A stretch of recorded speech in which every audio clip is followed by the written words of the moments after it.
ഇതേ തീരെ പിഞ്ച് മത്തനാണ്. ഒരാഴ്ച വെയിലടിക്കാൻ കണ്ടില്ല. ഇവന്റെ ഇവിടുത്തെ കരക്കട്ടങ്ങ് കയറ്റി വെക്കാം. ഇപ്പം ഇത്രയും പറ്റ വെള്ളമുണ്ട്. കഴിഞ്ഞ വീഡിയോ എടുക്കുന്ന സമയത്തും ആ പാടം കാണിച്ചുകൊണ്ടായിരുന്നുണ്ടാ. അവിടെയൊക്കെ ഫുള്ള് വെള്ളം. ഇവിടെ ഇപ്പം മുട്ടിൻ്റെ പച്ച വെള്ളമായിരിക്കണം. ഇന്ന് നല്ല തെളിവുണ്ട്. ഇനിയിപ്പോൾ എത്ര തെളിഞ്ഞിട്ടും കാര്യമില്ല.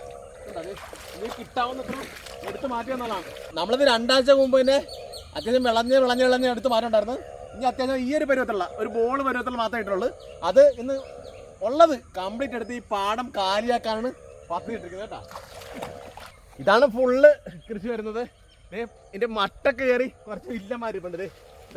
സേഫായിട്ടിരിപ്പുണ്ട്. അവൻ അത്യാവശ്യം വിളഞ്ഞു തുടങ്ങി. അവനെ മുറിച്ച് ഈ കൂട്ടത്തിൽ വെക്കാം. ഈ വീഡിയോക്ക് ഒരു പ്രത്യേകത ഉണ്ട്. രാവിലെ ഒരു മാക്കാച്ചിയുടെ കാറിൽ ഭയങ്കരമാണ്. ഇനി മഴ ഉണ്ടെന്നാണ് കണക്കൂട്ടുന്നത്. പ്രത്യേകിച്ച് ഇന്നത്തെ വിളവെടുപ്പുണ്ട്. കാര്യമായിട്ട് പ്രയോജനങ്ങളൊന്നുമില്ല.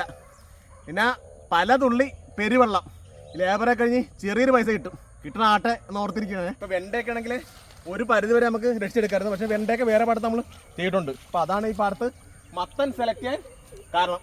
ഇത് നമ്മൾ അടുത്ത ഒരു ജൂലൈ മാസം വരെ വിൽക്കാനുള്ള സ്റ്റോക്ക് വെച്ചിട്ടുണ്ട്. ഏറ്റവും വെള്ളഞ്ഞ് നോക്കി. അപ്പം കിളുന്നൊക്കെ ആദ്യം കടലേക്ക് കൊടുക്കും. അപ്പം അതൊക്കെയാണ് ഈ കൊച്ചു വെള്ള വിശേഷങ്ങൾ. മറ്റൊരു വീഡിയോ കാണാം. ബൈ.